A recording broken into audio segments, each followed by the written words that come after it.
আসসালামু আলাইকুম গাইস। তো আশা করি আপনারা সবাই ভালো আছেন। আলহামদুলিল্লাহ, আপনাদের দোয়া ভালো আছে, আমি ভালো আছি। তো আজকে আবার শনিবারের রাত, কালকে রবিবার, আমাদের ছুটি আছে। তো আমরা ছোটোখাটো একটা রেসিপি তৈরি করার জন্য চলে আসছি।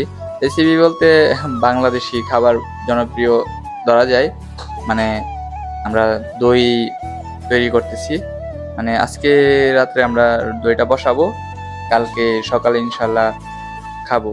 এবং কালকে সকালে খাওয়ার সময় আপনাদেরকে দেখানোর চেষ্টা করবো দই কিরকম বইছে।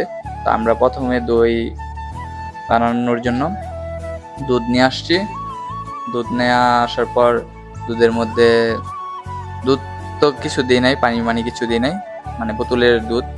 তো দুধ আনার পর আমরা একটা কড়াই, পাতিল তো নাই ওইরকম, কড়াইয়ের মধ্যে আমরা ছোটোখাটো ভালোভাবে একটু ধুয়ে, তো দুধ অলরেডি গরম রানিং হয়ে গেছে।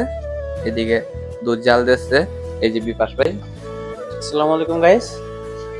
এতদিন তো আপনারা অনেক বিরিয়ানির পার্টি দেখলেন, অনেক কিছু দেখলেন। আজকে আমরা করতেছি দইয়ের পার্টি। দইয়ের পার্টি বলতে দই বানানোর চেষ্টা করতেছি আজকে, কোনোদিন বানাই নাই। তো আজকে দেখতেছি পারি নাকি। দেশে তো অনেক খাইলাম, এই জায়গায় খাইলাম, কিনা খাইলাম, এই যে আজকেও কিনে নিয়েছি একটা, কিন্তু এটা স্বাদটা ভালো লাগতেছে না। পরে গেলাম নিজেরাই বানাবো একটা, দেখি কিরকম হয়, কালকে দেখা যাবে। তো এইদিকে চিনিগুলো পরিমাণ মতো ঢেলে আমরা দিয়ে দিতেছি। তো বিপাশ ভাই ডালতেছে, আমি চিনিটা দিয়ে দিলাম, ছিঁড়ে প্লেটে ঢেলছিলাম। তো ঢেলে দেওয়ার পর বিপাশ ভাই দিয়েছে পরিমাণ মতো। তো পড়তা ছিল না, প্লেটটা একটু ভিজা ছিল। তো এইদিকে চিনি মিনি দেওয়ার পর মনে করেন ভালোভাবে আমরা একটু নাড়াচাড়া করতেছি। নাড়াচাড়া করার পর গরম হয়েছে, হওয়ার পর আমরা বন্ধ করে দিয়েছি। এখন এটা একটু হাফ ঠান্ডা হওয়ার পরে এটাকে আমরা আবার মানে দই মিক্স করব।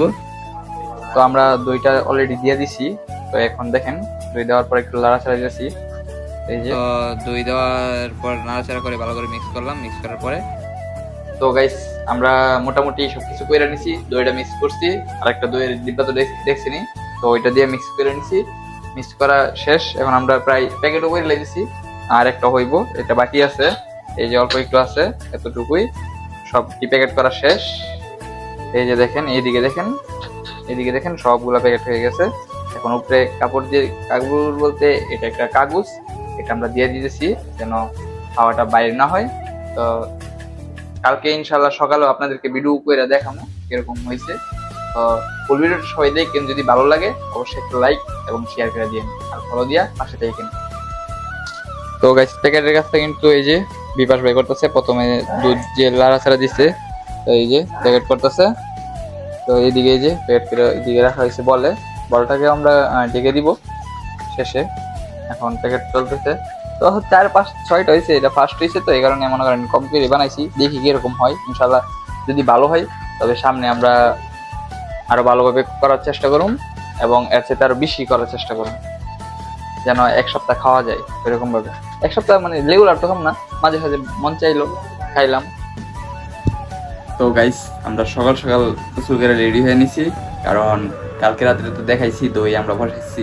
তো দইটা কিরকম হয়েছে যাই দেখতে হইব। তো সকাল সকাল গোসল করে নিছি। তো আমি যাইতেছি ওই পাশের রুমে, যাই আপনাদেরকে দেখামু। তো দেখেন কিরকম হয়েছে দইটা, আমরা দেখার অনেক ইচ্ছা হইতেছে। আমি যাই তাড়াতাড়ি গিয়ে, আপনারা ভিডিওটার সাথেই থাকুন। তো গাইস চলে আসছি আমি রুমে। তো এখন দেখি কিরকম বসছে নাকি। এই যে এই জায়গায়, তো এই জায়গায় দেখি দইটা কি বসছে নাকি। মনে তো হচ্ছে বসছে, দেখি প্যাকেটিং আনবক্সিং করে করতেছি একটা আনবক্স, দেখা যাক কিরকম হয়েছে। ও ইয়ে বসে গেছে ঠিক মনে হচ্ছে, বইছে তো। এই দেখেন অনেক সুন্দর করে বসছে, মাশাআল্লাহ অনেক সুন্দর হয়েছে। কাপটা কিন্তু অনেক জোস একটা কাপ। আর যারা যারা কিনে খান সময়ে রুমের মধ্যে বানানোর চেষ্টা করুন। এই যে দেখেন অনেক সুন্দর হয়েছে, আপনাদেরকে দেখাইতেছি। মাশাআল্লাহ অনেক সুন্দর হয়েছে, ভাবি নাই যে এত সুন্দর হবে। তো সবাই ভালো থাকবেন, আজকের মতো এখানেই শেষ, বাই বাই।